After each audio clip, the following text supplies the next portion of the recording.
Welcome to the Kindness Project, the podcast designed to share stories of kindness and share how kindness can make positive change in our world, one small act at a time. This episode of the Kindness Project was recorded live on Facebook during lockdown, which explains why we're probably still talking about being stuck indoors. I hope you're enjoying your time outside to the fullest, and thanks for listening to the Kindness Project. In the Kindness Project, we talk about the end of the season, Compilation Special, lockdown stats and past episodes. Hi, I'm sorry, do you want to move over a bit? Welcome to the Kindness Project, 'tis the end edition. We're not calling it that. Are we not calling it that? No. What are we calling it? The end of season special, I thought we were going. Yeah, the end of the pier special, I like that. End of the pier. You know that when they used to do shows at the end of the pier, no? The end of the season. End of the season special. Welcome to the end of the season special. I'm a man who clearly needs a haircut after 3 months in lockdown. It's Chris Dames, and I'm joined by a girl who prepares for every podcast with a massive swig of iron brew. Sorry, have we got a sponsorship now? No. Are we, that can is empty. Are Iron Brew now sponsoring the Kindness Project? No. How are you? I'm good, thanks. I mean, you didn't let me introduce you. And then when you did introduce yourself, I thought I was going to get to introduce myself, so I had 2 seconds to come up with something that didn't come to me. Put your introduction No, in. I ain't got nothing. Well, you haven't got an introduction. No. I thought you were well prepared today. I was going to mention your haircut, and then you stole that from me. Stole the thunder for the haircut. So, if you are watching live, this is the last Facebook Live we're going to do for a while now. Because this will be the first episode into the new year, I think. Well, yeah, so the audio version, because we're using the video versions for the audio version, this is our first audio podcast of 2021. We're that far in front. So we're having a break. Christmas. And I'm going to write a book and do some other stuff instead of spending time with you doing this. And to be frank, I'm going to miss it. And wear more casual t-shirts. That's a weird ambition for life. Where do you want to be in 10 years? I want to be wearing more casual t-shirts and sleeping in more. I don't know. So, hi Russ, thanks for watching. That's just retirement, isn't it? It's, what, wearing casual t-shirts and sleeping more? My retirement doesn't look like that, to be honest. You get an extra hour a night and you get to wear comfy tees whenever you like. Yeah, so this show, my friends, is a compilation special. Yes. Over lockdown, we've done 30 episodes, something like that? 40 episodes of the Kindness Project Live. We've had a laugh. Except now we're 40 episodes in front. Which is good. In a 52-week year. True. But we've had an amazing time recording these live videos. We've laughed, we've cried. Have we cried? No. We've seen some amazing guests come on. We've asked some questions of the podcast. We've been ridiculous. We've literally relied on Dave Forsyth way too much. And on that note, should we rely on Dave Forsyth? Yeah. So I thought we'd just do... By doing a couple of the final Dave Forsyth... So I think we're just going to do one today because we do have an hour and a half worth of video clips. Yeah. So I just picked one and... I mean, the weird thing about the video clips is you're going to be able to track the tidiness of my hair throughout the video clips, can't you? I don't know if they're chronologicalised though. What was that word? Chronologicalised? Yeah. No, I think it's chronological. Why did you put the lies on the end? It's... Chronologicalised. Chronological is being in order. Chronologicalised is having been put in order. We will be referring to Dictionary Corner on that one. Just a quick one, and unofficial question in the podcast, because for the first time we haven't got a question in the podcast. Is chronologicalised, is that the word? Chronologicalised. Chronologicalised. Is that an actual word, or has Charlotte just made it up? We'd like to know. And on that note, here's Dave Forsyth, Silver Linings. You said if I've got a video to cut to. I don't. There's a Wednesdays. These are the ones I want to do. Oh, Dave! Hi, mate. Thanks for tuning in. This is the last one. Yeah. I'm so sorry. So So, silver linings for Wednesday the 1st of July. It's a new month. Yeah. Damn, I'm really losing track of everything these days. Yeah. I found a fantastic Facebook page that posts a virtual exhibition of art every week on a Friday with daily posts of previous exhibitions.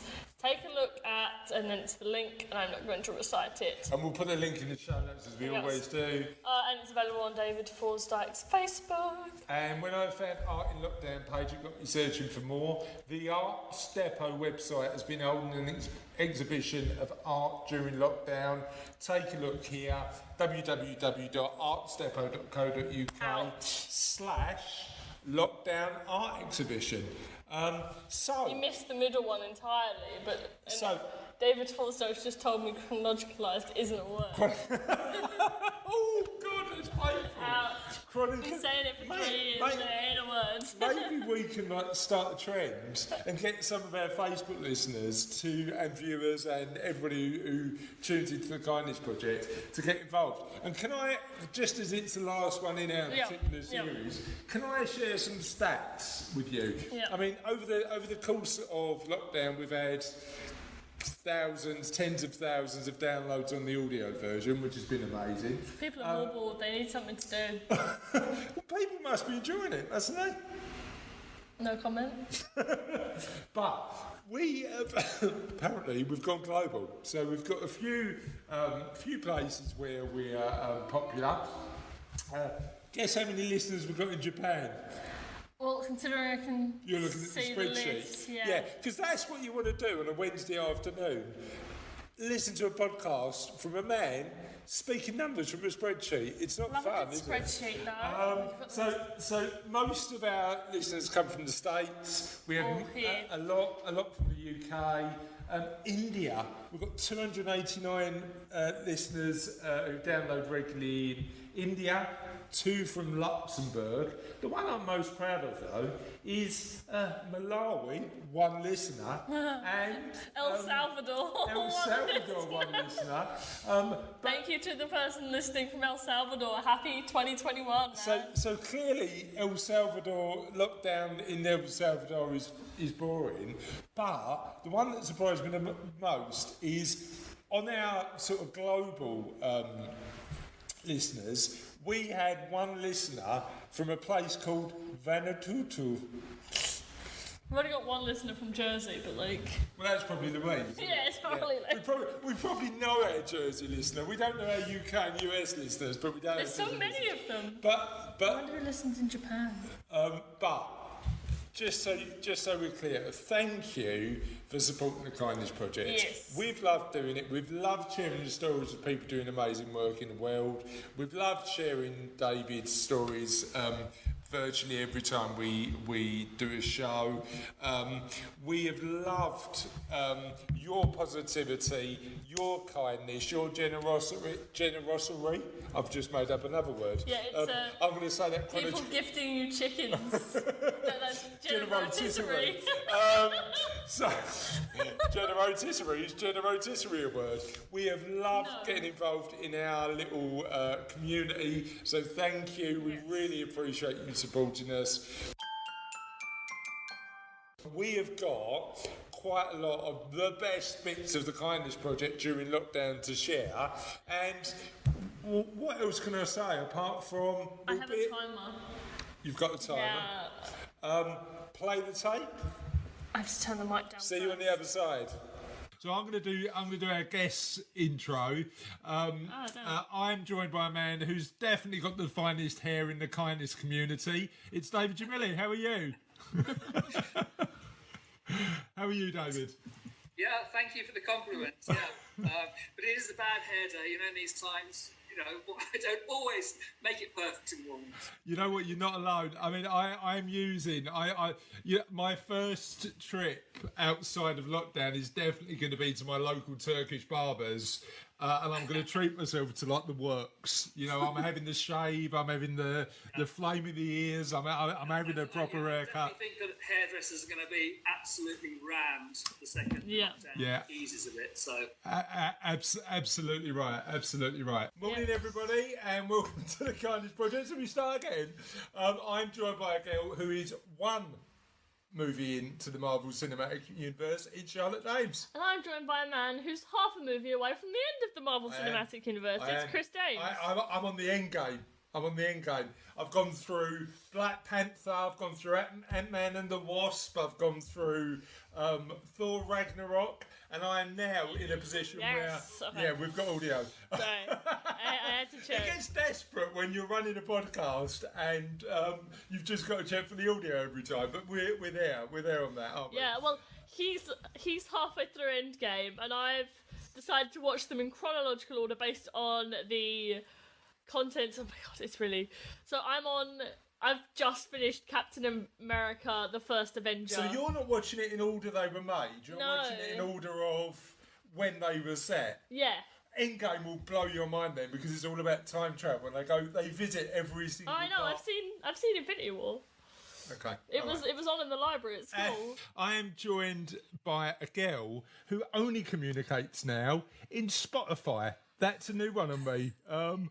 It's Charlotte Dames. And I'm joined by a man who doesn't answer his phone calls or texts, so has to be communicated with via strange methods. And we're also joined by a man who's making me a little anxious by coming on a little bit late this morning.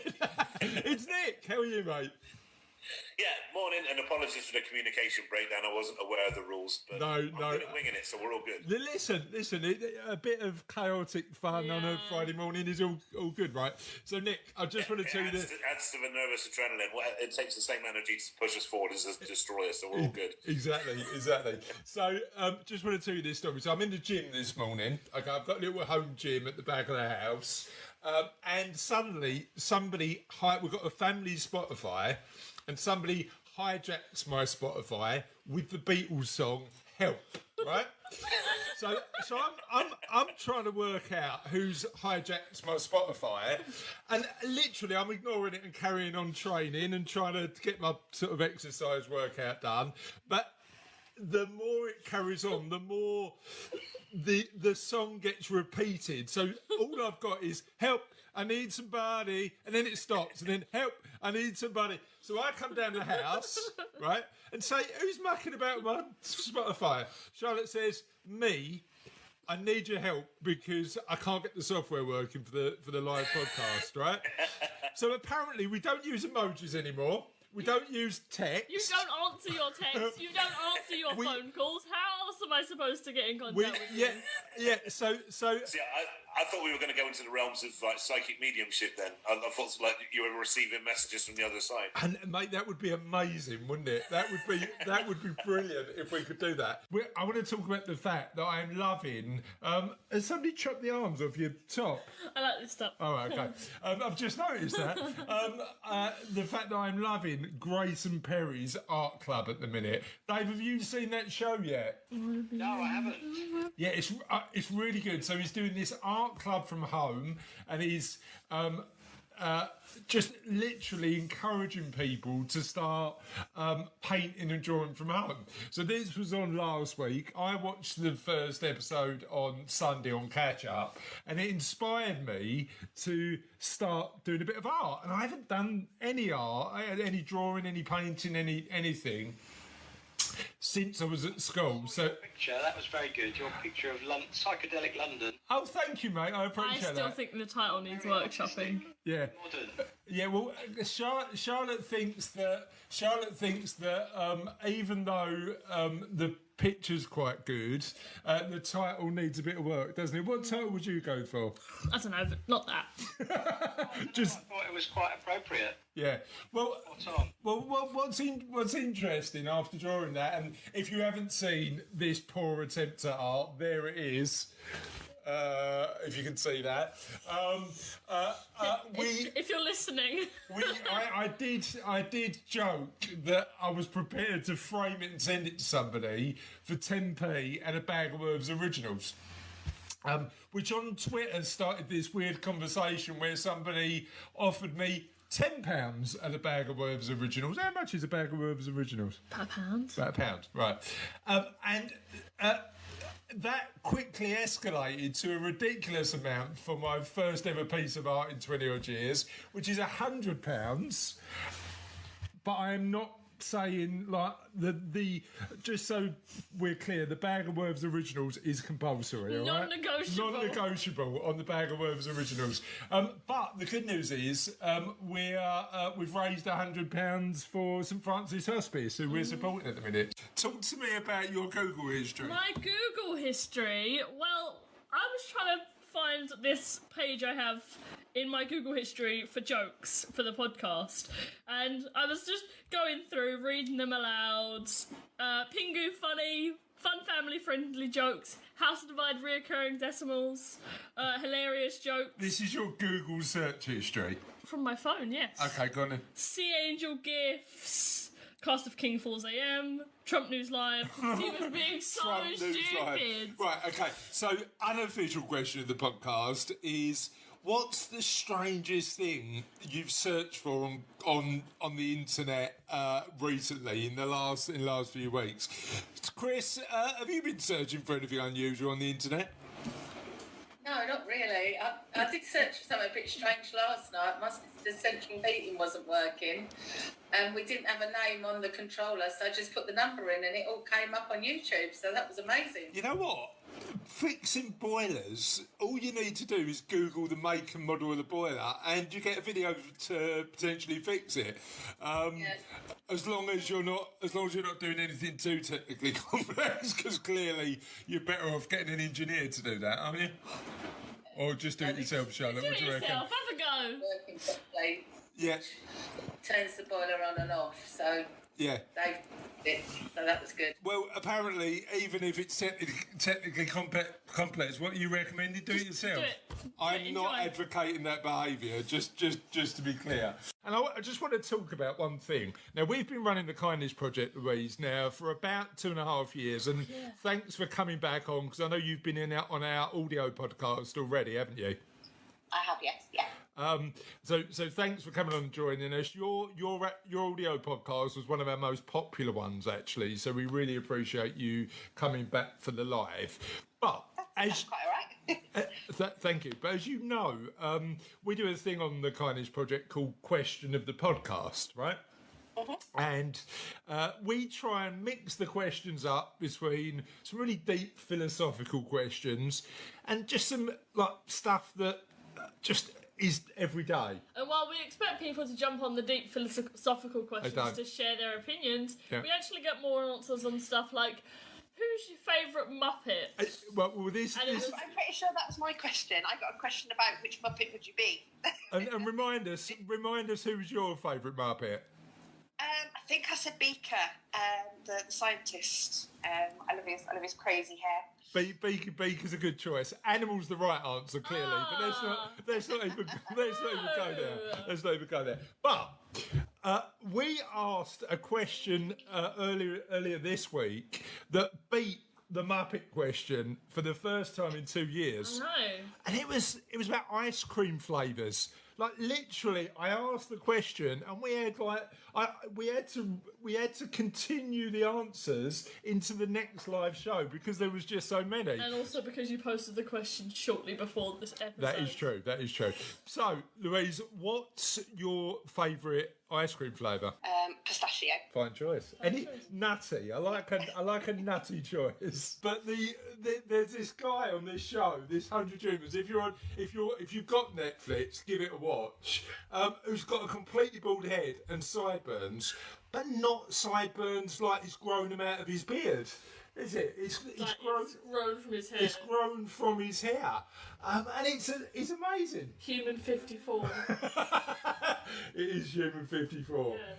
and we've started calling him Bernie. Yeah. He's got a nickname already, Bernie. And there's another character that we're obsessed with who just expresses every emotion by moving his chin. Yes. It is absolutely amazing. Right, do you want to pick one? So this is a weird conversation for a Tuesday, isn't it? But do you want to? Got nothing to do with the Tuesday. This is a weird conversation any time of the week, isn't it? Nah, go on. You pick one. Let's start with an easy one. Apples and pears. What does that mean? Apple and pear. You told me this exact one, but I forgot. Apple, pear, stairs. Hey, well done. Great stuff. Is that Now it is, and if we've got any of our viewers who are from our particular part of the world, this will be an amazing opportunity to on the Facebook Live. This is weird. This is weird, but this is incredible. On the other Facebook Live stream. On the Facebook Live, share with us what we should talk. What's your favourite unofficial question in the podcast? What's your favourite piece of Cockney rhyming slang? Keep it relatively clean. Relatively. That we can share with Dina, so we can have that conversation. So if we could do that, that'd be great. And I'm looking just across our lounge / dining room / office / study area / everything at the minute. That's where everyone sits but me. Towards the piano that we bought about a year and a half ago, and we've played with, but we've never really learned how to use, have we? We've played with it, but we haven't played it. No.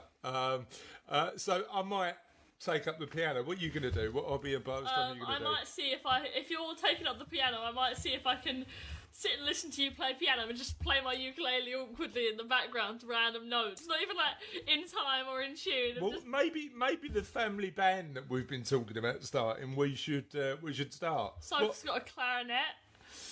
What instrument could we give Mum? She could sing, couldn't she? She could sing, yeah. She could sing. Who's going to be the drummer, though? That's the thing. We need a drummer. We need a bit of a drummer in our life. We can just get the dog some drums. We'll get one of the granddads on Zoom, if they can work Zoom, to like, accompany us with drums. We just give the dog a tiny tambourine and put some treats on it. That's what we need. A tiny dog tambourine with the dog just running around.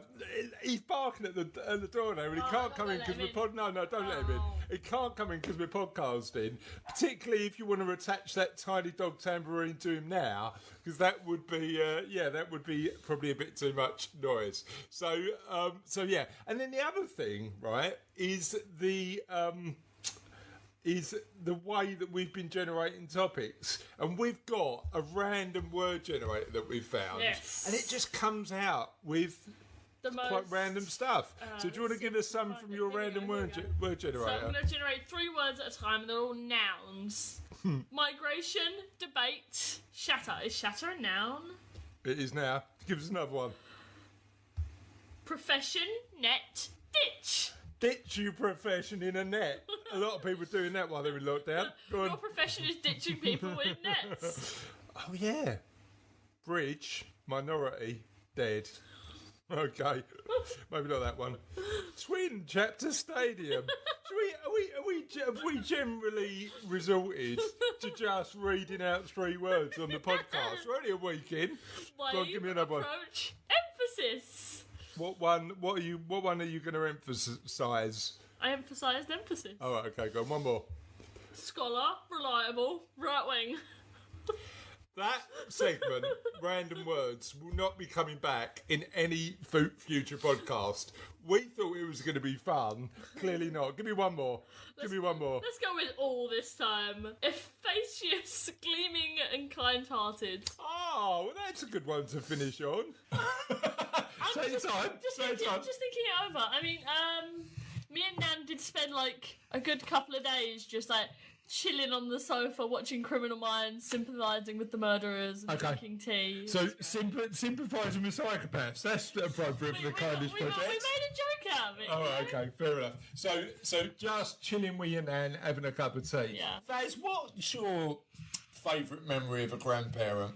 My favourite memory, I think, has to be of my nan, my mother's mother. Okay. She was blind for much of her adult life. And I couldn't, for the life of me, work out how she managed to cook all the things she did without having sight. Yeah. So, yeah, amazing food and, sensory impairment. Amazing woman. How did I know that your story was going to be related to food in some way, shape or form? I'm so predictable. We're going to be talking a lot about food in this show, I'm pretty sure. So we'll do that. I reckon I've got a few, and it's weird you say that because Cassie's mum, your nan, has a visual impairment, and one of my favourite memories of is going Russell, our esteemed producer / editor, going round to Cassie's mum's house and getting tins chucked at him, and Russell turning around and going, "That was a pretty accurate shot. How does she know where I am?" Genuine true story. But my favourite memory, I think, of my granddad is he used to take me down to London quite a lot, and one of the things that we used to do is go to the National Gallery, right? And when I was like Sophie's age, probably 8 or 9, I used to love the National Gallery, not particularly for the art, but they had the biggest set of revolving doors. And he used to let me go around the revolving doors, run all the way through to the exit, and then just go round the revolving doors again. That's my favourite part of IKEA. Is it? Revolving doors. I haven't got a favourite part of IKEA. I'm joined by a girl who is slowly going through Disney Plus, Marvel movie by Marvel movie.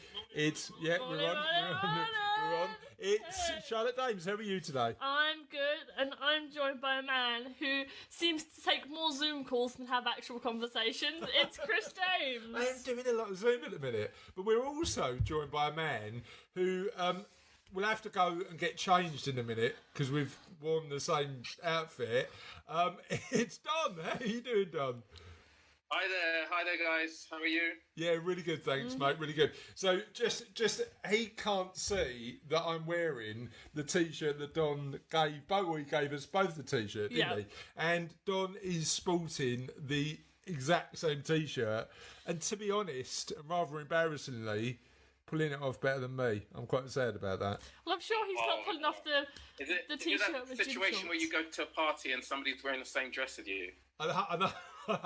It's happened more often than not, mate, to be honest, so I'm trying to avoid it. Okay, another set of silver linings. Go on then. Okay, a 10-year-old girl has sent more than 1,500 art kits to kids in foster care and homeless shelters since the lockdown began in March. Chelsea Fair, actually this is Fair. Fair, from Connecticut. Connecticut started a charity last year to help kids enjoy art. Her art kits include markers, crayons, paper, colouring books, coloured pencils and gel pens. Yeah. An anonymous window cleaner has been helping local businesses in the Great Yarmouth area by cleaning their windows for free. The mysterious Scott simply posts a note through the door saying, "I have cleaned your windows and or signage today so as to keep your establishment in tip-top condition so as to bounce back quickly when this is all over." Amazing. Another anonymous hero has paid for a cafe in Florida to make 100 sandwiches a day to go to the nearby hospital. The donations are at $40,000 so far and have helped keep the cafe going as well as feeding hospital staff. Absolutely love it. Have we got any more silver linings? One more. Today's one. And like Dave likes to, I think today's one is about music again. Yes, it's definitely a plug. We have turned into the Dave Forsdyke Appreciation Society, haven't we? We have a whole section for it. Might have to change the name of it. Should we just change the Kindness Project to the Dave Forsdyke Show? No, we were going to change it to the Barry and Beryl Show, do you remember? Okay, go on then. I'm waiting to mention that for like 2 weeks. Right, today's Silver Linings is all about music once again. Musicians can't perform to a live crowd at the moment, so many of us are finding different ways to keep playing and entertaining you. As a part-time weekend warrior musician myself, lockdown has presented an opportunity to learn some new skills in home recording, mixing and video editing. Silver linings. Today's silver linings look at money. Whoa, oh, awesome. Money is always a delicate subject, and this may divide readers to some households suffering cuts to income, job losses or being furloughed, while others are seeing their finances benefit from an enforced halt to much of their spending. Either way, most of us are being forced to spend less, and for the luckier ones, this means saving money or repaying debts. The Bank of England reports a huge increase in consumer credit being repaid. Whatever camp you're in, here's a list of things we've all saved money on over the last 3 months. Fuel. Not driving to work, to clients or meetings. I've still got half a tank from when I filled up in March. Yeah. Train and bus fares. Stop, please. I would usually travel into London by train 2 or 3 times a week and use buses to get to and from the offices. Food. Being at home means we're not buying coffee, lunches or snacks from cafes, fast food outlets or shops. Impulse buys. For those of us near shops, lunchtime or evening browsing is a temptation. Non-essential purchases. Not so much an impulse, but I think we're all guilty of convincing ourselves we need something when in reality we can live without it. Restaurants, cinemas and theatres. They've all been closed. If you're lucky enough to be saving, please be kind and generous to those who aren't. It's a good idea to continue some of the habits that have become widespread during the lockdown. Habits that have proven effective for saving money. Yeah, I mean, certainly paying down debt is one of the things that you should do, particularly expensive debt during this period of time. So focus, if you've got some spare money, on doing that. But also, and I'd be remiss of saying this on the not saying this on the Kindness Project, if you can afford to, give to causes who need it, because there's a lot of charities and there's a lot of organisations out there who are suffering because of the coronavirus, because normally they'd raise money through events. They can't do that at the moment. So if you've got spare money because you're not spending it on something else, I'm a firm believer, and we've spoken about this on the podcast before, in doing well and doing good, right? There's no issue with, in a democratic capitalist country, in earning money, working hard, building something and becoming better off because of it. But I think if you do that, you've also got an obligation. Sorry, did we say we weren't going to talk about politics and I've gone into a political rant? If you do that, you've also got a bit of an obligation to help other people. And certainly it's something we try and do, isn't it? And I'd encourage you, if you've got a bit of spare money now, a bit of spare money, that you're not spending on your wheels, on your car, on the the bus. Please try and think about some good causes. And we've had some. Why are you doing a little dance while I'm going on my political rant? We've got some amazing causes that you can donate to. Sorry, am I boring you? We've got some amazing causes that you can donate to, who we've interviewed on the Kindness Project. And thanks again to Mr. Dave Forsdyke, who always hits it out of the park with his stories about silver linings. And I think Cassie, my wife and your mum and friend of the show, dude of the show, Dave's hit out the park, because I think Cassie would like this one. The dog who delivers wine has become a local celebrity. Soda Pup. He's got a nickname already. Soda Pup is truly a wine lover's best friend. And we've got a photo of him just with satchel, 2 bottles of wine on his back, delivering wine. So do you want to read that? Amid the ongoing coronavirus health crisis, one winery in Maryland has found a creative way to allow customers to follow safe social distancing protocols while still permitting them to stock up on libations they love. Can I just say, libations they love is a good turn of phrase, isn't it? Libations they love. Meet Soda Pup, a dog who truly delivers wine. Stonehouse Urban Winery in Haggerston is now offering curbside pickup, courtesy of its only furry four-legged employee. After we could no longer have our guests come to our winery in a social setting, I noticed that Soda was looking a little sad. Stonehouse owner Laurie Yatter told Today of the £75, oh, he's a bit of a beast, isn't he? 11-year-old brindle boxer. You see, every time the door would chime, Soda would jump up to greet whoever was coming in. It was so funny. When a regular guest would come in, their head would swivel over to Soda's bed and he would be acknowledged before the rest of us. I like the idea of that. Having a shop and you've got like a shop dog. And did you hear about the pub that had a shop pig? No? Where was that? I don't know. A pub pig? Yeah. Amazing. On March 20, you had to decide to purchase a saddlebag meant for horses. To be fair, that dog is big enough. I mean, how big's that dog? 75 pounds? That's like half a horse.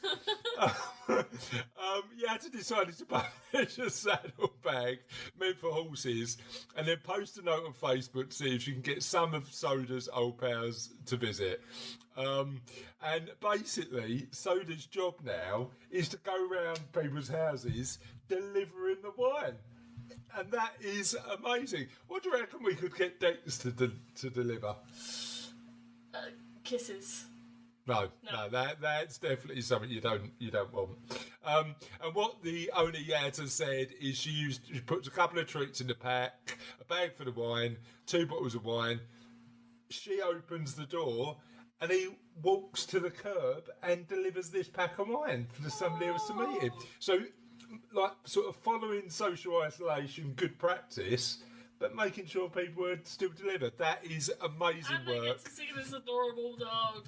The dog is adorable. Another 3 reasons to be grateful.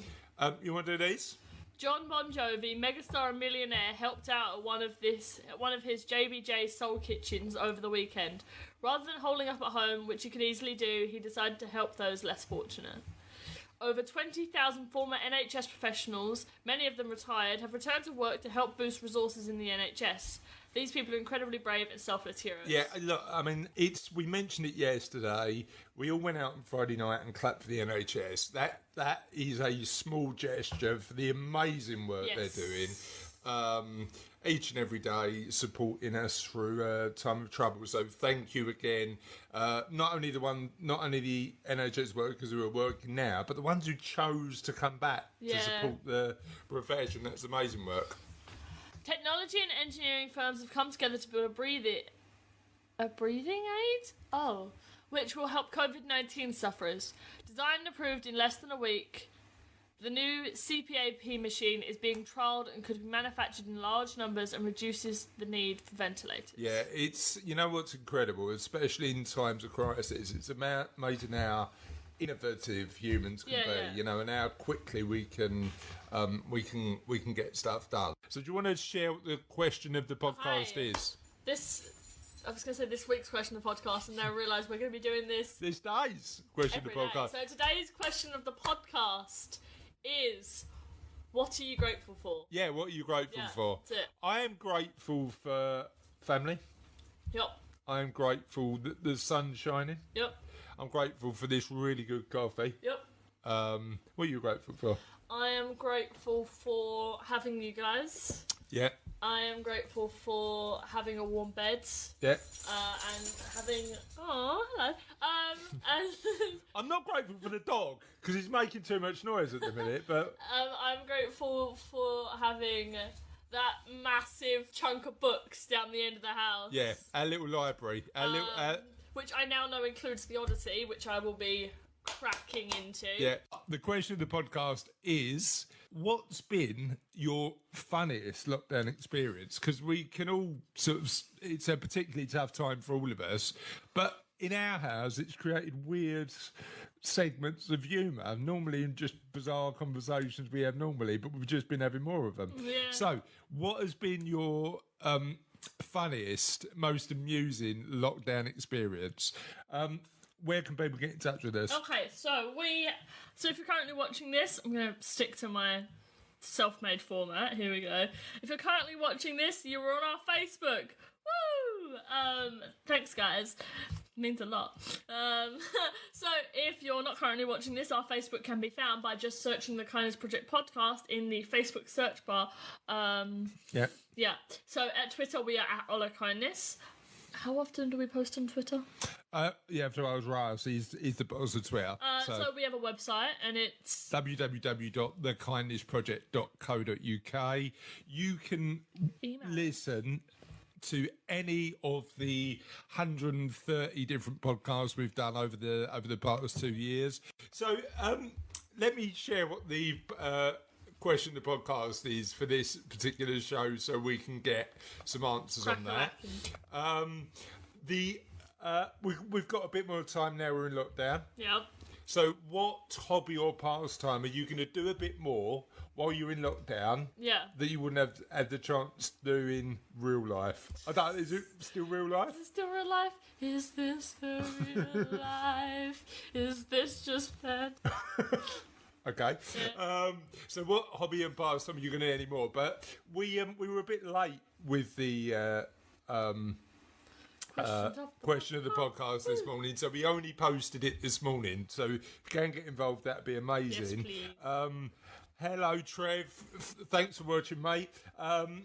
So what I was asking Sophie what question of the podcast we should ask, and she came out with the amazing one of what's your favourite cushion. Now, I don't know whether I've got a favourite cushion, to be honest, or what's your favourite blanket. What's a really bad question to ask?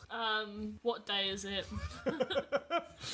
You get a variety of answers because people see the posts at different days. Yeah, but at the minute, what day is it might be the worst question to ask because the answer might be. Nobody knows. I don't know. I don't know, I to didn't be know honest. until he said it was Monday that it was Monday. I thought we were just like... Yeah. I don't know whether it's Monday, Wednesday, or Alan. To be honest, I'm not convinced. Monday. It's Monday.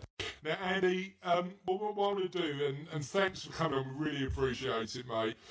What I want to do is just talk about the amazing work that the hospice does normally, but particularly at times that we've never seen before. So tell us a little bit about the work. Firstly, the hospice does normally, for those who don't know you, don't know the hospice, but also how it's been impacted in recent times. Okay, that's really quite easy and straightforward to do, Chris, because the hospice opened its doors some 35 years ago. For those that don't know, we're based at Havering Bower, which is Romford. We care for patients and patients' families with any life-limiting illness. A lot of people think we are a cancer charity. Not so, because we're dealing with everything from heart disease, motor neuron disease, as well as cancer. We serve the areas of Havering, Brentwood, Barking and Dagenham, Redbridge and parts of West Essex. So catchment-wise, we're one of the largest adult hospices in the UK. The majority of our work takes place in the community. We are a 22-bed inpatient unit at the hospice, although at capacity we run at 18 beds, funding-wise. So the majority of the work takes place in the community. And that's to where we are now. I'm very thankful to say that at the moment we're still running as best we can at capacity, but I'll go on to explain why things have become extremely difficult current day. And I didn't realise actually, Andy, that a lot of the work you do is out in the community, because you assume a hospice actually just looks after the people within the four walls of the hospice, but the majority of the work you do is community, and that's got to be difficult in current times, right? Absolutely. I mean, Chris, like I said, catchment-wise, you're looking at between 850,000 to 1 million people that we're looking after. If we're running on 18 beds at the hospice, we're not going to be seeing too many patients, and so people choose to be looked after in the comfort of their own home, but also residential homes, nursing homes. The hospice at home team literally go across the community. Well, you know what's weird? I'm doing work over Easter because it is sort of merged into one. There's no break. And I don't know if Ruth would suggest that's a good idea. Ruth, what do you think? Like, in this period where there seems to be less structure, should you still take, like, Easter off? What do you think? I would say it's really up to you. I mean, there's a lot of evidence that if you're in quite an unstructured environment, so I'm doing a lot of work at the moment with people who are struggling to adjust to working from home, for example. Yeah. So it's quite important, if you're one of those people that struggles in an unstructured environment, to give yourself some structure, maybe timetable your day, think about it in advance and get up in the morning, get dressed and take weekends off so that you've got some time that's different from working time. Otherwise, especially as we don't know when this is going to end, the days can blur one into the other. Yeah, you need to avoid that, If don't you? Easter's always been important for your family, I mean, a lot of people are doing things online that they would normally be doing face to face in person. So you might want to actually cook an Easter lunch and have it with your family, with your laptops in front of you on the table wherever you are, so that you can still share that time if it's important to you and those people who celebrate Easter or other religious festivals. Take the time to do that online. If you're not worried by it, if it works for you, we've all got to do the thing that works for us. So if you want to take Easter as a normal sort of working time and it works for you and your family, I think that's fine. That's fair enough. Work out the way that works best for ourselves. But for our audience who don't know about you and your work, can you tell us a little bit about you? Yeah, so for me, so back in 2011, in response to if anybody remember it, the sort of UK riots that happened that summer, and as a result of just feeling really flattened by that, and feeling a bit sad and depressed by that, I just impulsively decided on the 18th of August that I was going to try and do a kind thing for a stranger every day and see what that did. It was reckless, which is pretty typical of me, and I tried to do a different thing every day. I tried to make it creative, and I kept it up, and it spanned a leap year. So, and it wasn't a project in that it wasn't that organised, it was just a thing I did, but I sort of kept a record of it on social media. And then lots of people joined in, and I kept telling the little stories, and it sort of turned into this really transformative experience. And I'd been a theatre maker and an artist all my life, but I think the main thing that happened after that was that became the centre. Sort of compassionate practice and kindness became the absolute centre of everything I do and have done since then. Yeah. So I've kept it up. So God knows what day I'm on now. So for 10 years. I've done a kind act for a stranger every single day. Do you keep a diary of this? Do you record what you do like every day for 10 years? Because doing it over a year is still a challenge, but doing it over 10 years is quite an experience, right?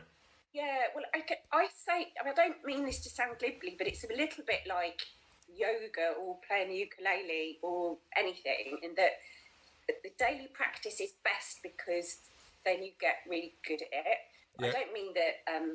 I don't mean to say that I'm expert at it, because I don't kind of like those sort of terminologies. But just you get to have a really deep understanding of what it is. The same if you do anything every day, and but also you can always do a little thing every day. Yeah. And I guess I got. The first year was hugely expensive because I just kept like buying people things, giving away money. That year I was like, actually, one, I can't keep this up, and secondly, in order to make it available for everybody, it needs to not be so expensive. So the practice of doing it has sort of shifted and changed, and I champion other people's kindnesses as well, and other organisations, and then have written 4 books now, and they all sort of contain very practical exercises and things that can do. So the thing for me was to move away from kindness being extraordinary to being ordinary. Simple. And actually be unkind, to be the exception. Yeah, you know what's interesting? It's been really good fun, actually. It's not a chore, because you get such a massive endorphin, serotonin, oxytocin rush. It's its own reward as well. Well, we talk about that on the Kindness Project quite a lot, like sort of the fact that actually kindness is a little bit selfish, because you're in a position where you do feel good when you help somebody else because the hormones in your body kick in, right? Yeah, although I have to say not always, I would say, because sometimes, we're complicated, human beings are complicated, and some days you can't help but hope for a response and you don't get it. So it's a very rich experience, and because of that you can learn a lot, like, not expecting a certain result, just doing it for its own sake. Yeah, no, agreed. I mean, that some days you don't feel like it, but kind of doing it anyway. Again, it sort of goes back to this thing of, I think, you don't always feel like doing yoga every day, do you?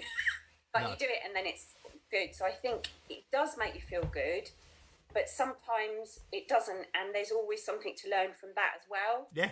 Yeah. I sorry, just on a complete aside, Maya, what was your first computer, Joshua? Me? Oh gosh. It was an Acorn Electron, which was the poor cousin of the BBC Micro. BBC, yeah, I remember that. My first one was a Commodore 64.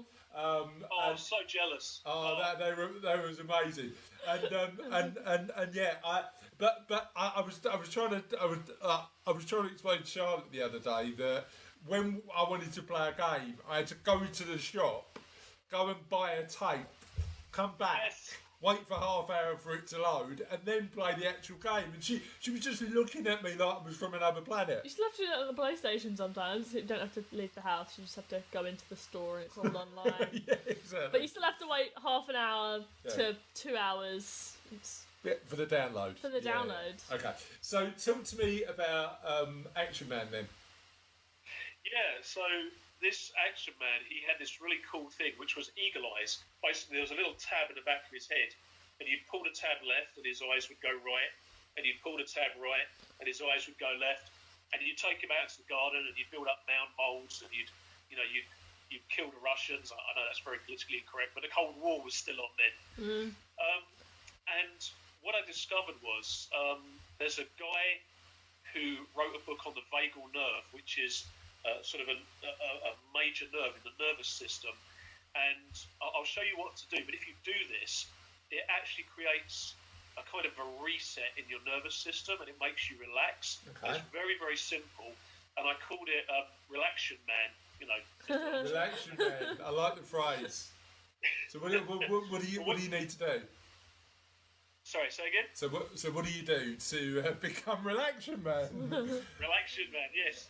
And in the book, I actually included a link to the original advert if you really want to see it. So you take your hands, you put them together, and you put them on the back of your head. So you have them resting quite firmly on your skull, just above where it sort of joins your spine. And then what you do, I'll say it before I briefly demonstrate it. All you do is you keep your head pointing ahead, and you look to the left, and you just keep looking to the left for between 30 and 90 seconds. Now, the position of your eyes is linked to certain functions in your brain, but basically you keep looking left, and after, I mean, for me it's about 30 seconds, but they say it can take up to 90. What you'll find is you'll just feel this sigh escape you, or you'll want to take a deep breath, and that's a sign that your nervous system has done a reset. And then you look ahead, and then you look to the right, and you just keep looking to the right for up to a minute and a half. And it sounds incredibly simple, but you know, on YouTube you get these like clothing hacks. You know, you get someone who can turn my daughter watches them, someone who can turn a pair of tights into like a halter neck top, or they can turn a pair of trousers into, I don't know, sort of a crop top and that kind of thing. In your nervous system, there are various hacks, and this is one of them. Cool, love it. So, I know you recently got involved with promoting Do Me a Favour Buddy at music festivals. So how did that go down? Oh, amazing. Absolutely amazing. So we were invited to partner with this festival called the We Out Here Festival, and it's organised by this amazing DJ, presenter, just all-around nice guy called Giles Peterson.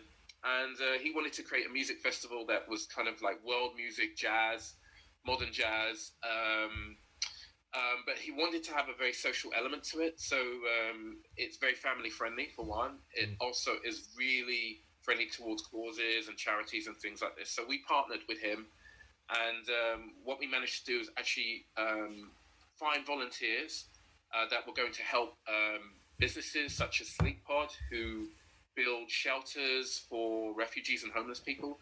So we actually, during the festival, we did a number of things. So we got volunteers for Sleep Pod. We built 300 of these shelters for refugees and homeless people. It was incredible.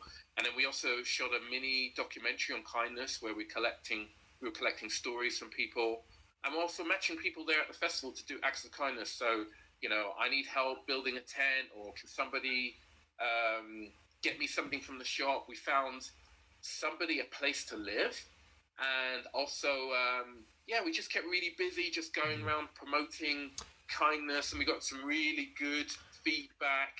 and we were giving away like swag to people that did acts of kindness for each other. It was amazing. Love I it. had such a good time. Absolutely love it. Sorry, did you have a question? No. Oh, you did have a question. No. I've got a question. Do you think music festivals are quite a good environment to promote kindness? Because everybody's happy, the sun's shining, you know. Yes. Well. No, definitely, because people. I mean, you've got people are in a confined space, so you know, and they have to interact, and you've got the whole sort of senses of being, you know, around part of a community, and, right? I think people are just in a more happier mood to interact with each other. We found that people were a lot more receptive than, you know, say like an experiment that we did once where, you know, we had a guy lifting a box on the street and we had like a hidden camera and we were just waiting for people to come and help him before we sort of did a like flash mob.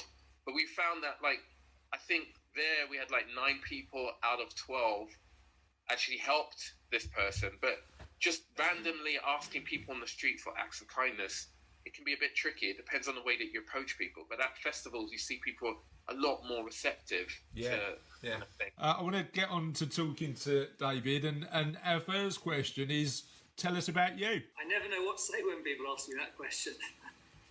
So we're talking about kindness. So I've been working in the kindness field for 14 years now. Okay.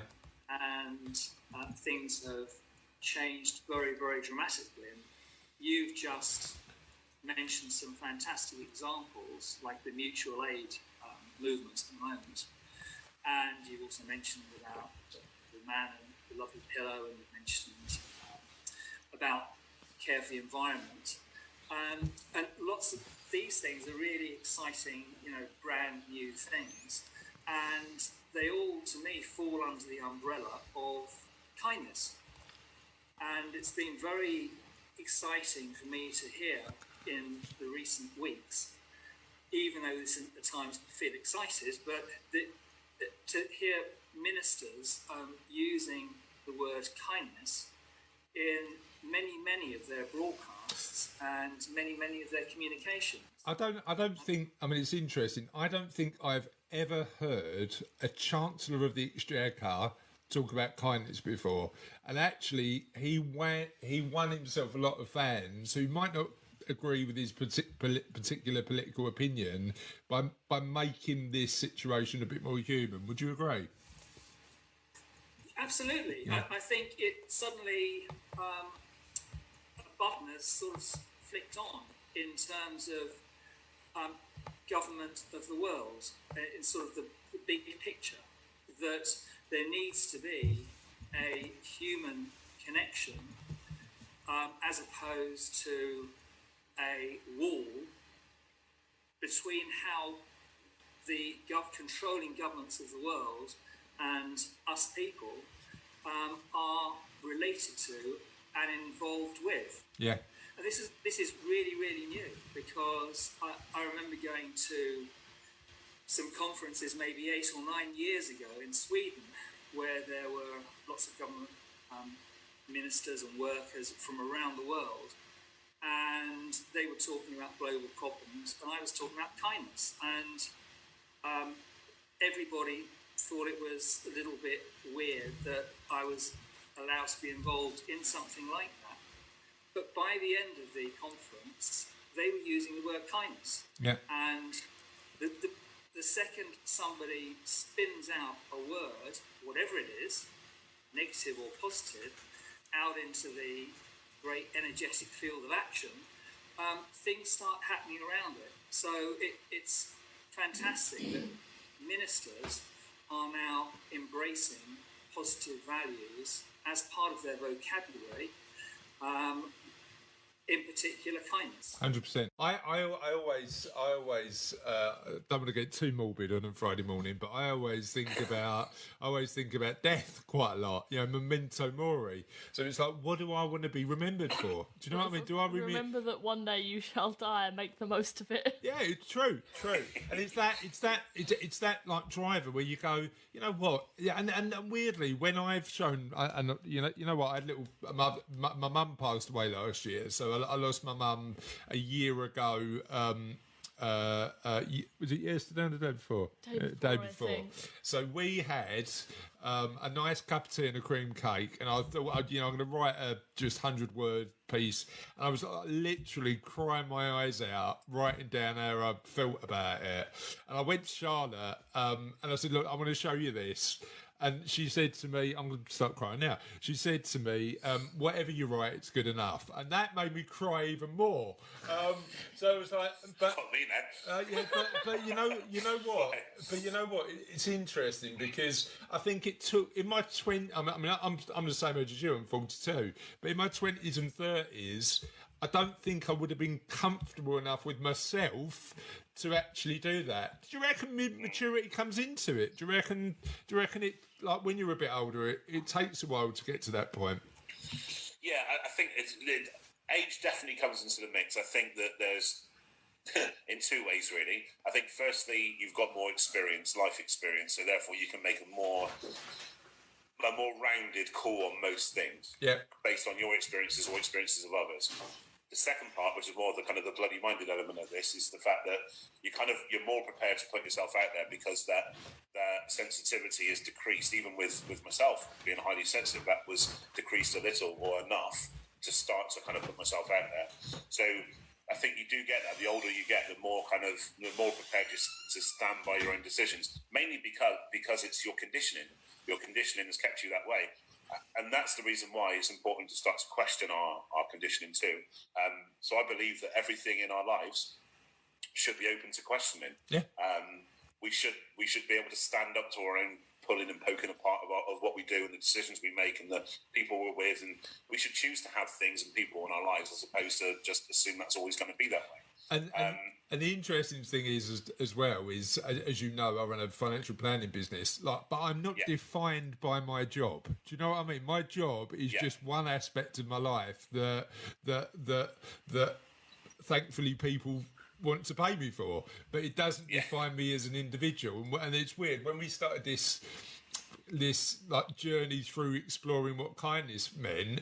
A couple of people said to me, "What are you doing?" I was like, it fascinates me, so why wouldn't I do it? It's a weird one. Mate, it's like I said, the whole, so with the speaking academies I run, when we look at people that want to represent a business or an industry, that actually the best way to represent your business is to wrap your character, your personality, your stories around your offering, your product. 100%.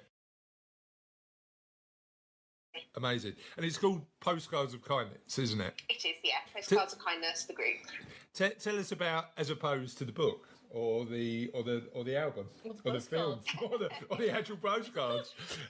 So tell us a bit about Postcards of Kindness, the group. So Postcards of Kindness, the reason we call it the group is because when we launched it for our own care company the year before, we used the hashtag Postcards of Kindness. And I wanted people to differentiate, to know that this was the place where they could come. So the group is a community, an online community, currently with 40,500 members. And it's a place where people can come together and find care homes that want to receive post, and a place where care homes can come and share some of the impact of the post they're getting. So it's sort of an all-encompassing community for the Postcards of Kindness project. Tell me a little bit about where the idea came from. So the idea actually launched in 2018. We ran it for our company. We've got 10 care homes, and my manager, a lady called Vicky, went on holiday with her family and ran out of family to write postcards to. And her little boy was sort of quite keen to carry on practicing his writing, so she decided to send a postcard each to our 10 homes. And when she got back, we had a bit of a discussion about it all and thought it'd be really nice if we could launch a bit of a project for our homes to ask their friends and family to send cards. So we launched it out on social media and it blew up. We didn't expect it to go any further than friends and family, but we had postcards from around the world. So last year we were looking at a way that we could run it again, but that we could involve more people, and the group was born. Yeah, and we've been involved over the past year, haven't we? You know that? Do you remember that time when you could actually go out? What the last time? I think we were in Rotterdam last year. We're looking up into the distance as we imagine the scenario. It could have been Rotterdam or anywhere but home. But it was so we sent our own postcards in to some of the care homes. How did it work practically? So what do people do to get involved? So the main thing that people do is join the group first, because that's where all the information is. So come and join the group if you're not already a member. You'll find there spreadsheets. It's the easiest way we found to keep tabs on all of the homes. Every single home that wants to be involved is in a spreadsheet, and you can choose an address any way you fancy because they're organised in alphabetical or by location, however you choose. Choose as many homes as you want to write to, and pop something in the post. And it doesn't even have to be a postcard. It could be a greetings card, a letter. We have people that send in items for reminiscence, so song lyrics for songs that residents might have sung sort of when they were children. So there's a broad spectrum of things that people are sending now. It's not just holiday postcards, but come and join the group, and that's where it starts. Amazing. Now, so the idea from Air Tulip came from your conversations with your education-based clients. Help me understand how it works practically. How does the platform work practically? Okay, it's really easy. So basically, there are two parts of the users that we bridge. One is the seniors, and one is the students. Seniors wise, we now our platform is opening to the UK, US, Ireland, and Australia, 4 countries only. Okay. So what they need to do is they only need to go to our website, airtulip.com, to go to register their information as the phone number, the availability, the hobbies, and the preferred time to talk. So this whole process takes 2 minutes. So once this registration is done, their informations are going to get sent into our app, which is used by the student side. So student-wise, now the application, the smartphone app opens to users in Japan, China, and Korea. So they need to download the app, and they need to sign up, and then they can go through all our profiles for the seniors who registered with the platform. And then once they choose the ones that are online and have interested, has the topic that they would love to talk about, they can just make one click, and our app will indicate the call to the seniors on seniors' cell phone and landline. So no need seniors to learn about smartphone, computer, or tablet or anything. As long as they know how to use cell phone and landline to answer calls, they will be able to use our platform. And all those informations were completely protected with our system. Our system is using an American telecommunication provider called Twilio, and they store and protect all the information, and we record all the conversation, and we have AI to catch any inappropriate words and to indicate any crime, fraud, or any kind of inappropriate conversation, and notify us as a management team if that happens. And then we will go back to the conversation, listen to the conversation, and then take necessary actions by either blogging the user or warn the user, or even take legal actions if necessary. So by doing this, we really just trying to protect them. I mean, for this, selfishly, I'm more trying to protect seniors, because seniors here are more vulnerable here, and they're not familiar with technology. So we want the call to be positive, warm, and there will be zero tolerance on any crime, or any fraud, or any inappropriate speeches. While using our platform. Talk to me a little bit about the project you did for Eastbury Manor, because I visited, and it was amazing to see not only the people whose stories you told, their experiencing sort of those memories, but also how you sort of merged the sounds and the stories and the photos. Tell me a little bit about what the reaction was to that. So the reaction was actually much. I thought it would be a great project, but it was a really, really great project. And we actually merged young and old people as well. So we worked with the school, but none of that was displayed, or the pictures of the children, because we weren't allowed to do that, obviously, through the school. But that was really powerful, because they actually came to our celebration weeks, the children, and spoke to the older people about their projects. Yeah. Which was wonderful. And I think that the thing that we did, which we didn't imagine we would do, is we reunited some family members Okay. that had not seen one another for over 20 years. And it was one lady that was in her 90s and her cousin who was in his late 70s. So that was quite amazing, really. And the gentleman that we reunited, we did at home. And I was just telling the ladies in the group that I'd interviewed this amazing man who had a British Empire medal. And this lady perked up and said, Iris perked up and said, his name's not Fred, is it? And I said, yes. He's my cousin. I've been wondering about him. So we got him to come to the launch of the exhibition. And she was there as well. And we united them, which was wonderful. Oh, I love so that story. A lot of things happened that I didn't imagine would happen. There's some great friendships come out of it. People keep in touch together without me, which is fantastic, especially through lockdown, because I've been ringing them all, and we've now got a chat group, so we're chatting on WhatsApp, which one of the ladies set up. So we're on that daily, showing pictures what we're making. It got people also interested in craft again. So people that maybe hadn't done any craft, putting their pictures in their albums, they started to make cards and do all sorts of things. And I think the power of seeing the pictures just as they were, back in the day, for young people that live in that area now, has been amazing. And I go to the house every other Thursday. And when I'm there, often people ask me about the exhibition, and I talk them through it. Yeah. So it exceeded my expectation, and I think everyone else. And it was supposed to come out in September, and the House have kept it. And I believe they're going to keep it as an exhibition forever, because it is about the local people, and it's about social local history, which I think is something that we undervalue, which I certainly did until I did this project. 100%.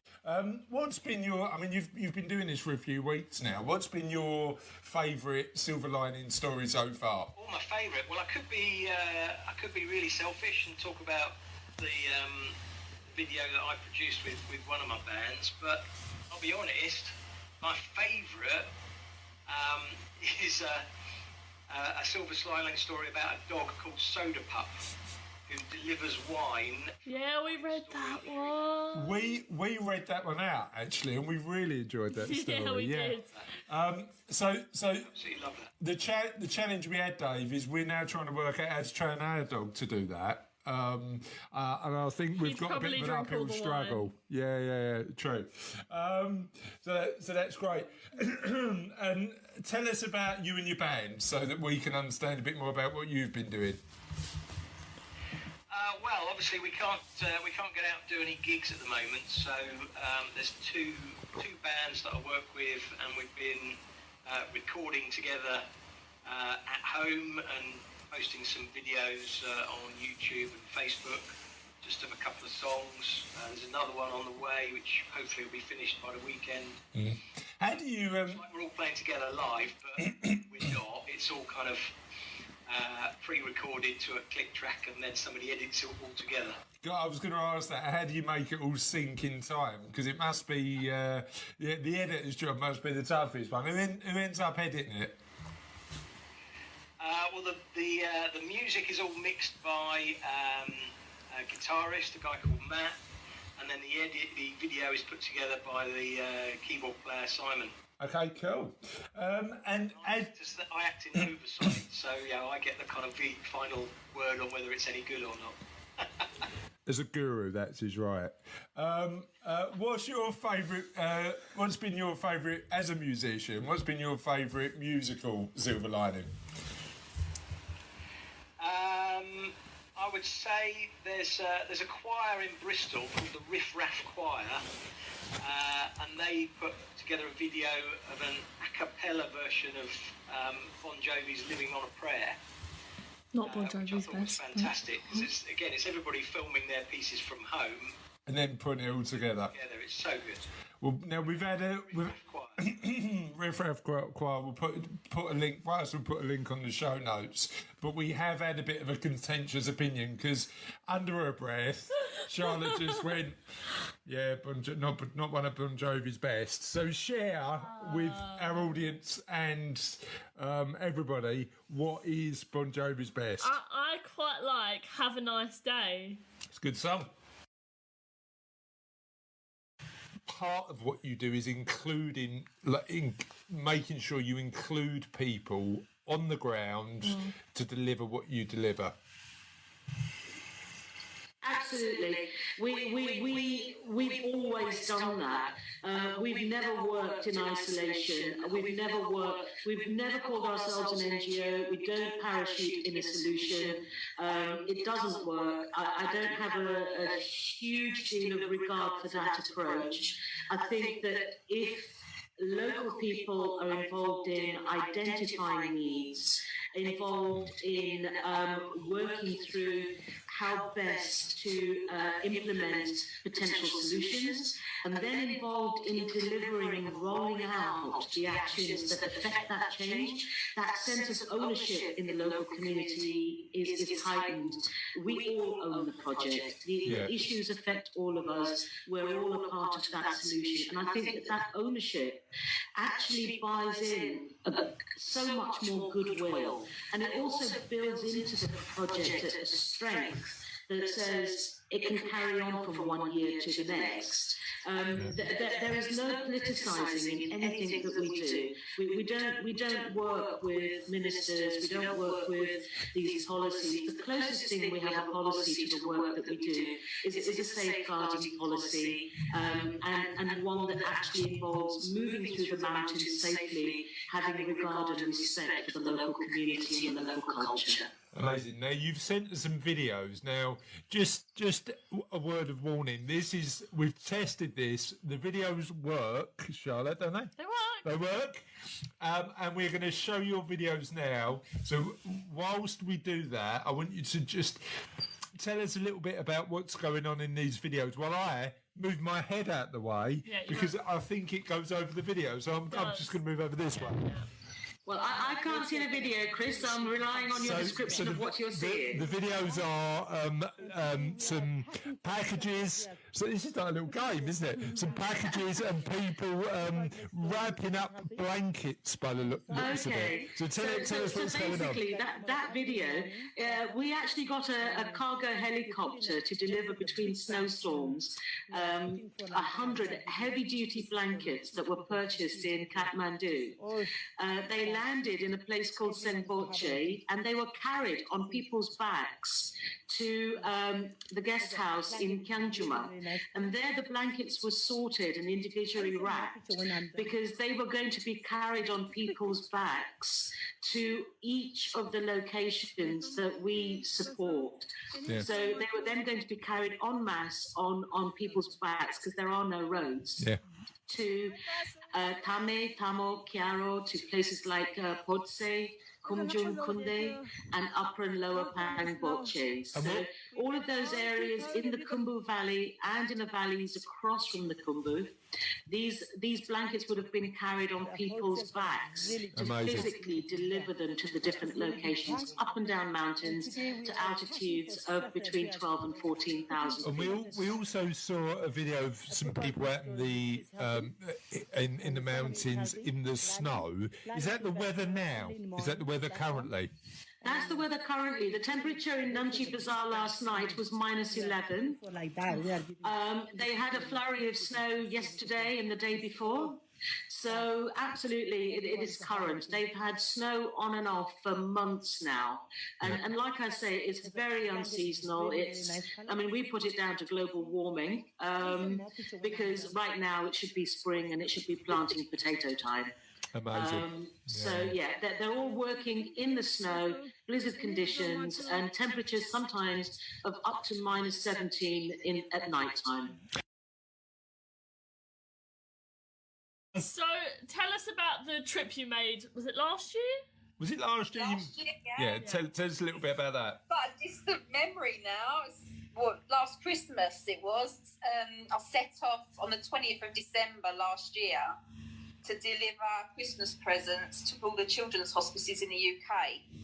There's 54 children's hospices in the UK, and unfortunately 26 couldn't accept my visit because me being the plank that I am, didn't do an awful lot of thought into it and decided to set off just before Christmas. So obviously all the hospice workers are working really hard to get the children home for Christmas, so 26 of them couldn't accept my visit, but 26 of them did. And how did the idea for the trip start? Well, I've always been, I don't know, if people have seen this podcast before, they'll understand. I am a complete nutter when it comes to Christmas. I absolutely love Christmas, always have done.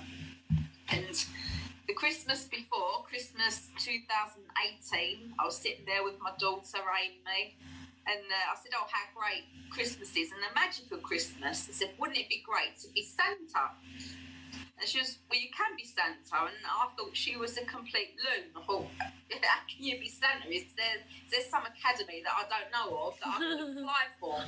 And so where's this academy? Can I sign up for the Can I sign up? Sign up. I really would sign up. But she said, well, you haven't got to deliver presents to the world. We'd narrow it down. And I got thinking, I thought, oh, hospitals. But you do always see requests for presents for the big hospitals. They always do their fundraisers. And I thought, no one ever thinks of the hospices. Yeah. So I Googled children's hospices and it come up, there are 54. And I thought, 54, I can do 54. And that's how it all started.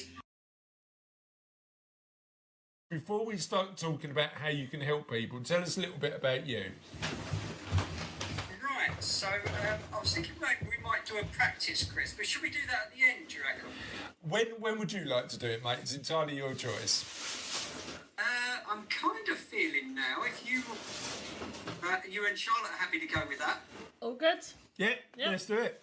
All good, brilliant. Right, so it'll only be a few minutes, but I'll just guide yourselves and anyone else that's listening and anyone that tunes in later through a very quick practice, just a few minutes. I am going to use what's called a singing bowl to start and finish the practice. So you often have this sound at the beginning and end of a practice, and there are different reasons for using a sound at the beginning and the end of a meditation. And the one that I most frequently share is it really is a point, it's saying this is a point now where I'm just going to tune in to myself and my own experience. So rather than worrying about the Adrian that has to be a husband and a dad and an employer and etc., actually this is now just a few minutes where I'm just going to be with me. That's it, nothing else. And then we ring bell again, and then that's a point to come out and engage with life. So having a listen to this sound and just sitting comfortably, maybe with the eyes closed, if you're comfortable to close the eyes, or otherwise a soft gaze down towards the table or the floor. This is why one of us needs to keep our eyes open.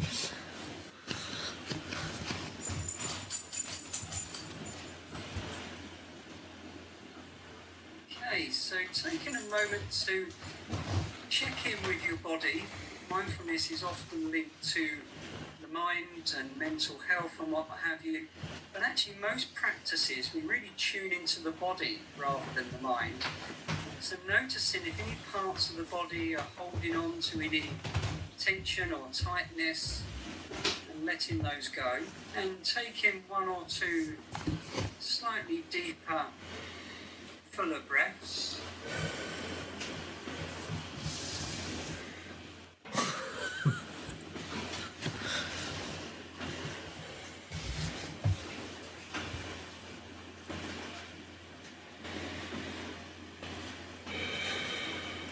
noticing if with the focus on the breath, the body's let go of any tightness.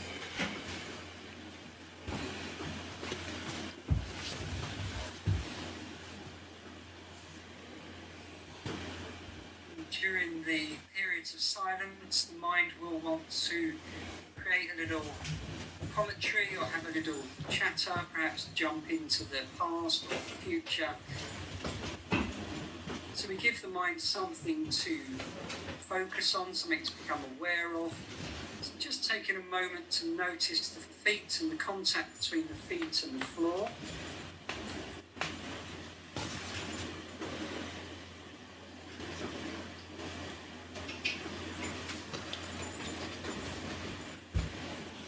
And expanding that to include the contact between the body and the chair.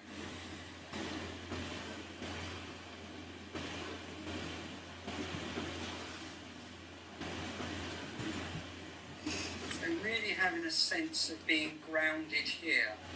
The mind can flit off into yesterday or tomorrow. The body has to be here.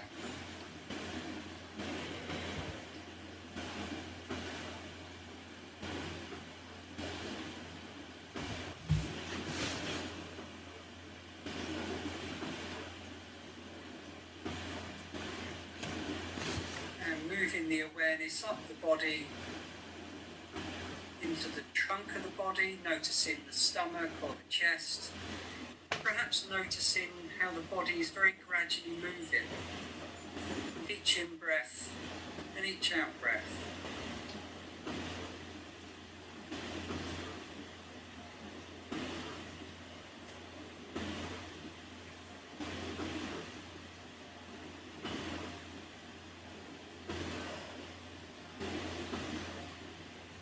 May be able to notice how there's a very slight pause at the end of each in-breath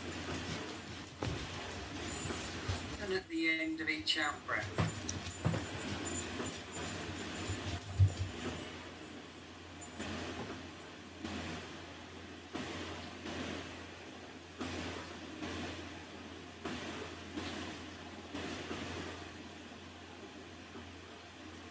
Presently expanding that awareness, become aware of the whole body sitting here, breathing in and breathing out.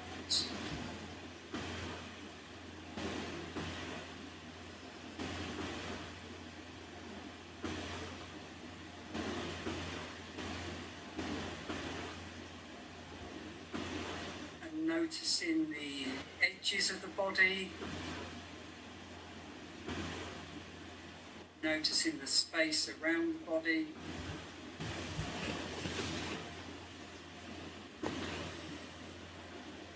Becoming aware of the sounds in the room.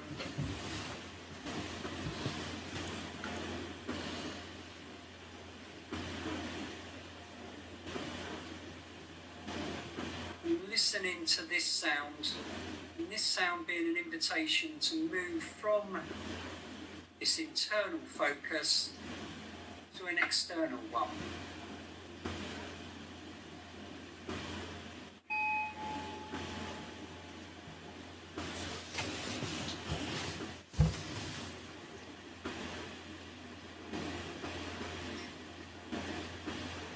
Okay. And that's it. That was really good. That felt quite relaxing, actually. That was really good. I'm on for a nap now, so I'm going to let Charlotte finish the rest of the show. Because I did Paris 3 years ago. Was it 3 or 4 years ago now? It was 2017, so it was 3 years ago. I did Paris 3 years ago, and I enjoyed it. It was really good.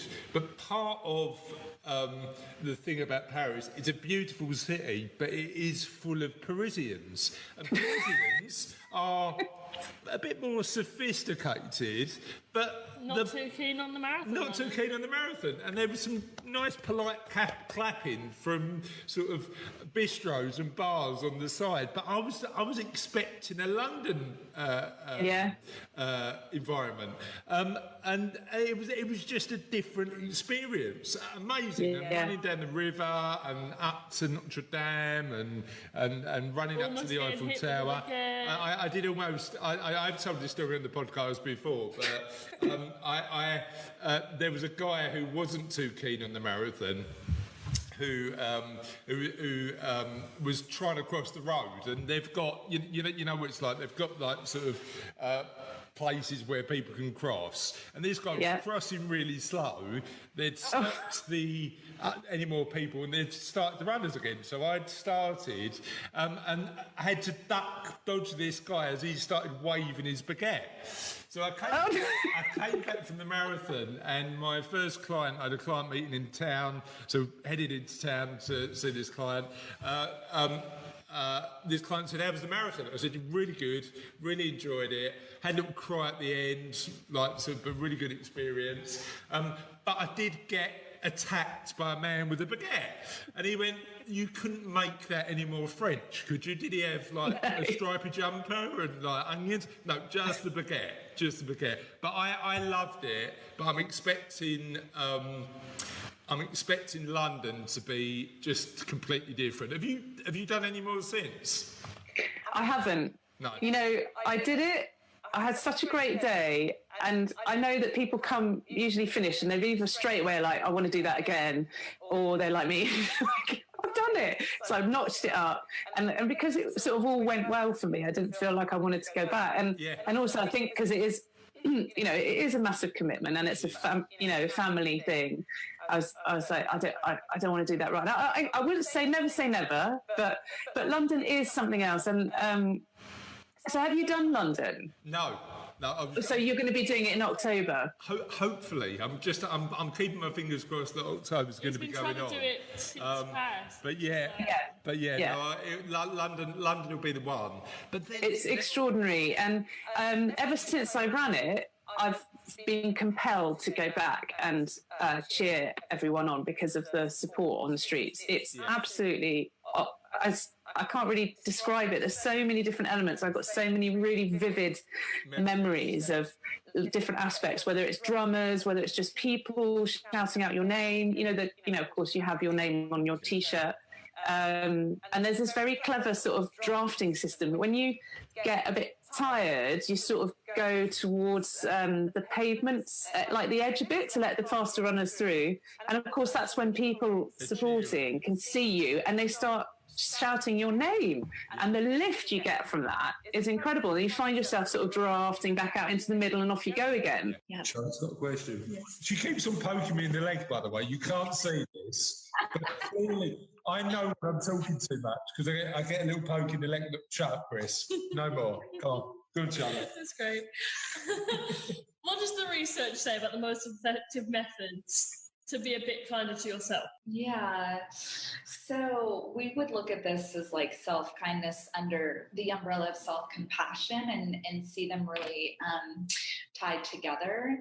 And to clarify how we even imagine kindness and compassion, compassion is the feeling you have, and kindness is the choice to act on it. So when you have self-compassion, the things you will do to act on that would be acts of kindness. Is an act of self-kindness is how we could qualify that. So to start with, compassion, the way it's defined is it's the ability to show yourself empathy, or to show empathy. And so self-compassion would be the ability to show empathy to yourself.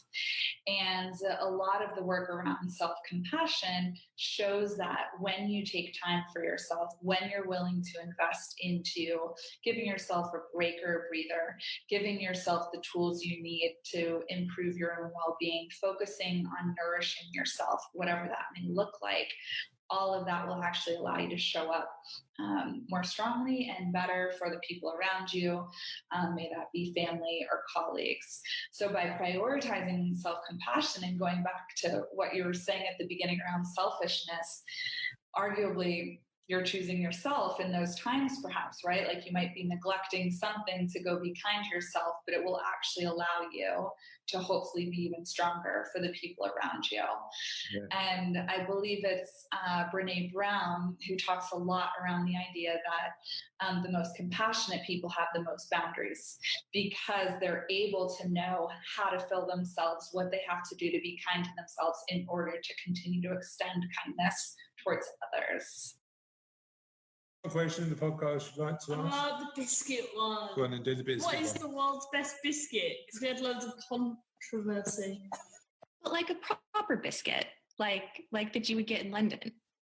Yeah, or am I supposed to actually translate it to like cookie? I mean, do you get like? Would you buy custard creams or chocolate digestives or anything like that? Would you have those?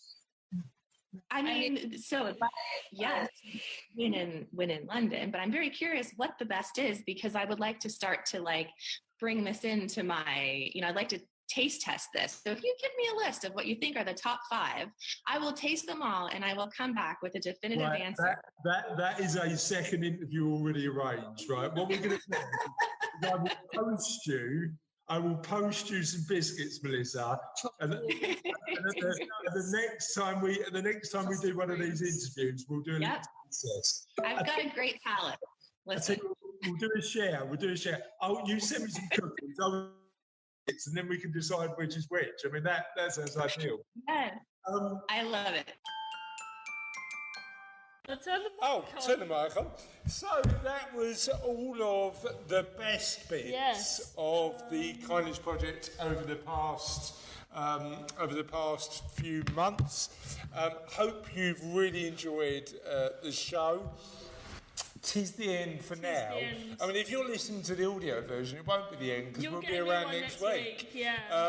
But if you've enjoyed the live episodes, which I know many of you, I've had some lovely, amazing messages from people who said you've really enjoyed watching us and our nonsensical wafflings on Facebook. Shenanigans, good word. We really appreciate it. And one thing we really appreciate is a number of amazing guests. Like we've gone all over the UK speaking to our guests. We've gone to China. We've gone to America. And that video, the hour and 27 minutes 50 seconds compilation. Why do you know the specific seconds? I had to set a timer so we could know when to run back. But just amazing people doing brilliant work in the world. I had a conversation today about how it's easy to feel hopeless when everything looks pretty dystopian at the minute. But the reality is, and I think hopefully what we've showed over the past few months, is there's plenty of good in the world. There's plenty of people doing kind stuff, and actually the kind outweighs the bad in the world. Most people, I believe, are genuinely good. And on that note, I definitely need a haircut now. I've been looking at that Barnet for the last 5 minutes. Hope you've enjoyed the show.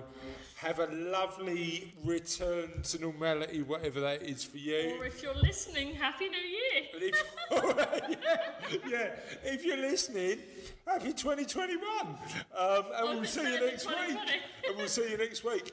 If you've been enjoying the videos, you can catch all of the Kindness Project's previous episodes on www.kindnessproject.co.uk or on the Facebook, because they're all backed up on the Facebook. Or on the Facebook.